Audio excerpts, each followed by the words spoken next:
Vzduchom sa nesie vôňa vareného punču, čerstvo upečených koláčov a zabíjačkových dobrôt. A nielen o tom sú Vianoce vo Veľkých Rypňanoch. Floriánske vianočné trhy majú ešte hlbší význam. Sú miestom, kde sa stretávajú ľudia, ktorí svojou prítomnosťou prispievajú na dobrú vec a kde sa vianočná atmosféra stáva skutočnosťou. Floriánske vianočné trhy nie sú len o radosti a stretnutí s rodinou či priateľmi, ale aj o pomoci tým, ktorí ju najviac potrebujú. Poďte s nami nazrieť do zákulisia príprav floriánskych vianočných trhov, kde sa už písal 15. príbeh plný radosti, tradícií a spolupatričnosti.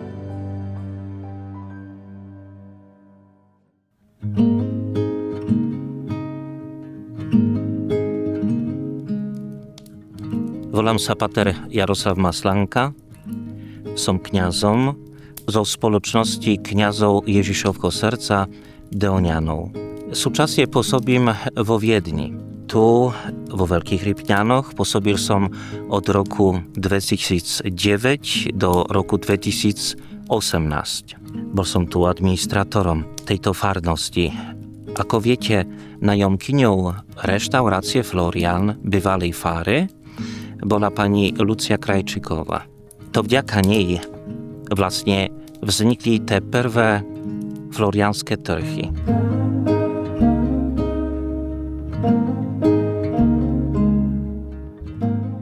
Moje meno je Lucia Krajčíková, prevádzkujem reštauráciu Svätý Florián už 17. rok a hneď v počiatku vznikla myšlienka, aby sme usporiadali niečo pre obyvateľov našej obce a nielen pre dospelých, ale aj pre deti. A tak vznikla tradícia floriánskych vianočných trhov, ktorá pretrváva už 13. rok. A kvôli opatreniam pandémii COVID-19, ktoré vlastne trvali 2 roky, by to bol už 15. ročník.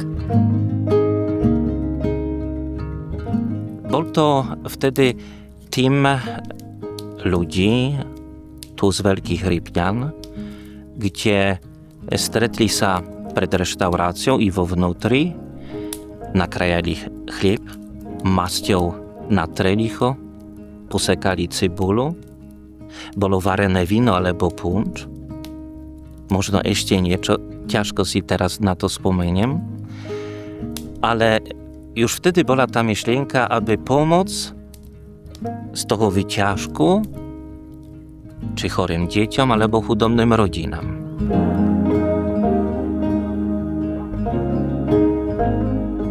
Spočiatku sa na realizácii tejto našej spoločnej akcie podielal hlavne personál reštaurácie Florián a naši priatelia, ale postupom času pribudali noví dobrovoľníci, ktorí nám podali pomocnú ruku a zamestnanci, ktorí aj odišli, sa k nám veľmi radi vrácajú, ako napríklad súrodenci Hubínsky, prídu so svojimi kolegovcami a pomôžu a skrášľujú deti malovaním na tvár, zdobením perničkov či varením čokolády.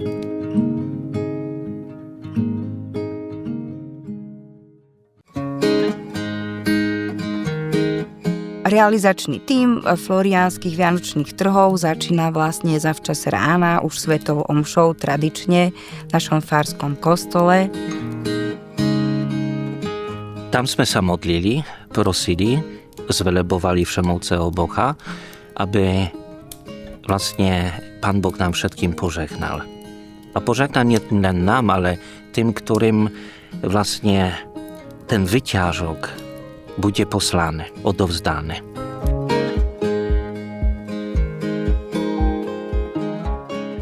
A po svätej omši sa premiestníme vlastne do reštaurácie Svätý Florián a následne začíname s prípravami zabíjačkových rôznych výrobkov, ktoré vlastne budeme ponúkať v našich vianočných stánkoch popoludní.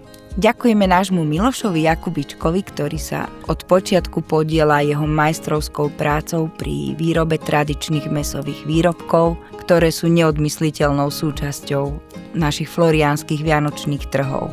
A aby sme našich hostí nekrmili len so zabíjačkovými dobrotami, tak sa pripravujú aj rôzne sladké koláče. A vlastne aj obyvateľia našej obce nám samotní prinesú už zhotovené z domu koláče, ktoré potom ponúkame, rozdávame, ale pridali sa k nám aj napríklad zo susednej obce Martin Siget s výrobou palaciniek.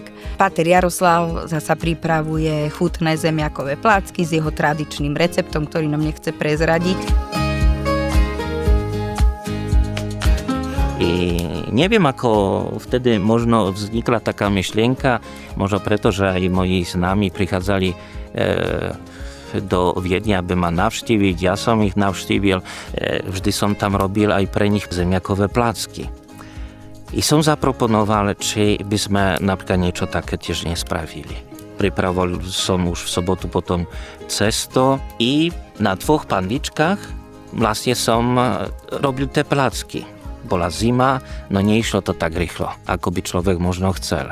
A tento rok to viezol som vlastne od nás z farnosti taký grill, na ktorom som mohol spraviť až 100 porcií. Samozrejme, najprv sme okoštovali trošku toho už v piatok. Pre celý ten tým, ktorý pripravoval, bo nikdy nemali sme ten čas sa stretnúť v sobotu, lebo bolo naozaj veľa práce. Okrem iného, treba našu reštauráciu skrášliť vlastne aj v interiéri a v exteriéri. O to všetko sa nám postará a veľmi kreatívna je Katka Pechová z Veľkých Rypňan. A vo vnútri sa zase o výzdobu postará bývalá zástupkyňa základnej školy Alenka Macháčová, ktorá vlastne nám neustále pomáha a neskôr aj s predajom vianočných výrobkov v našom stánku. Pán starosta okrem iného nám každoročne zabezpečí pódium, na ktorom deti môžu vystupovať za akéhokoľvek počasia a rovnako máme od neho k dispozícii predajné stánky vianočné, ktoré boli tento rok úplnou novinkou. Pán starosta so svojimi zamestnancami každoročne stavia stany, tieto stánky a dohliada nad všetkým, za čo mu patrí veľmi veľká vďaka.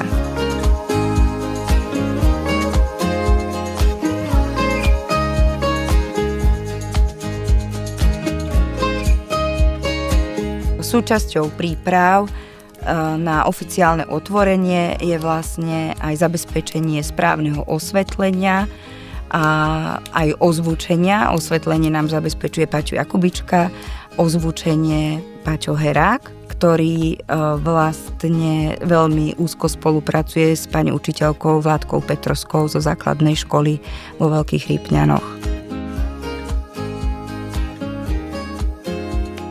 Svoju prípravu nepodceňuje ani Igor Pavlovič, ktorý každoročne prichádza ku nám a pripraví si priestory pre fotenie a zachytí jedinečné chvíle týchto vianočných trhov.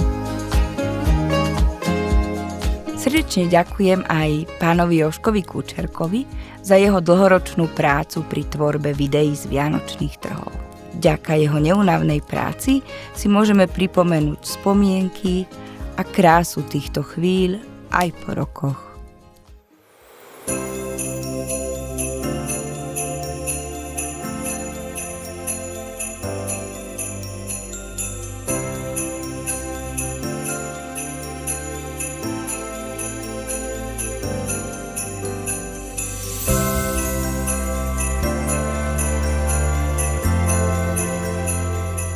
Oficiálne otvorenie vianočných trhov bolo vždy v kompetencii nášho pána starostu a tento rok sa na to podujali deti zo základnej školy spolu s chlapcom, ktorý už nenavštevuje našu základnú školu a s poruchou autistického spektra s Peťom Rybánskym, ktorý navštevuje gymnázium Topolčany.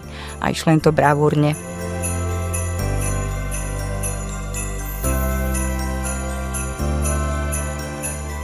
Tradíciou vianočných trhov a samotného oficiálneho otvorenia sú súčasťou najmä naši najmenší deti z materskej školy vo Veľkých Rypňanoch, ktoré si pripravujú vianočný program už dlhodobo s pani učiteľkami a najviac sa tešia na príchod Mikuláša so sprievodom s čertom a s anielmi.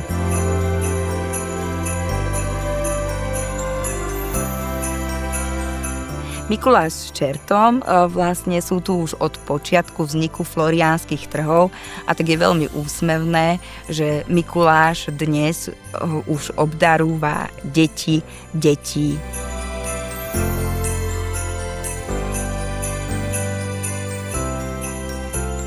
Súčasťou vianočného programu sú spevácky zbor Kukulienka zo základnej školy vo Veľkých Rypňanoch.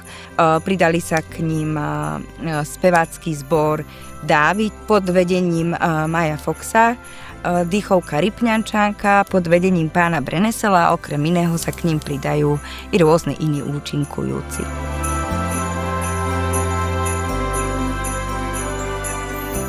Naše vianočné trhy navštevujú najmä miestni občania našej komunity, hlavne rodičia, ktorí prídu aj s deťmi, aby videli ich vystúpenie, ale tiež ľudia z okolitých obcí. A toto stretnutie nám vytvára jedinečnú atmosféru floriánskych vianočných trhov.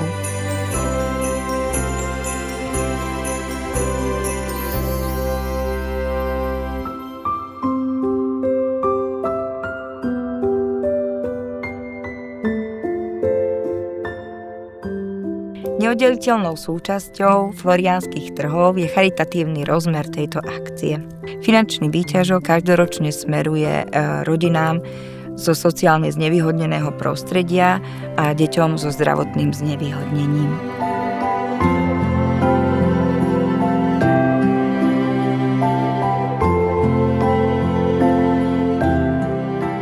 Posledné 2 roky finančný výťažok bol použitý pre občianske združenie Snívajme, ktorého som zakladateľkou. V tomto združení sa osobne venujem najmä deťom s poruchou autistického spektra. Mojím prianím je i naďalej pokračovať v tejto milej akcii a spoločným dielom tak podať pomocnú ruku tým, ktorí to najviac potrebujú.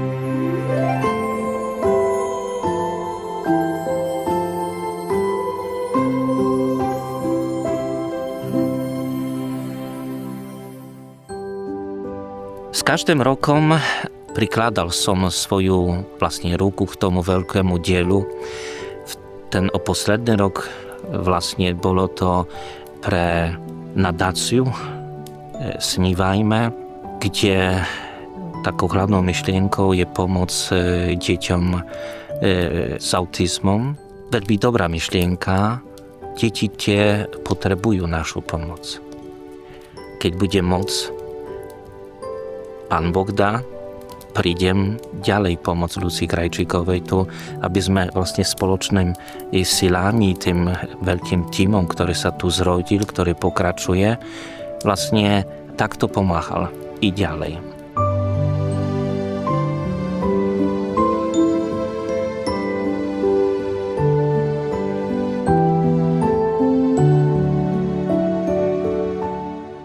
Chcela by som sa veľmi úprimne poďakovať najmä zamestnancom reštaurácie Florián, ktorí nám pomáhajú so všetkými prípravami. A ďalej by som sa chcela poďakovať všetkým dobrovoľníkom a priateľom, ktorí naozaj každoročne prídu a nezištne s láskou pomôžu.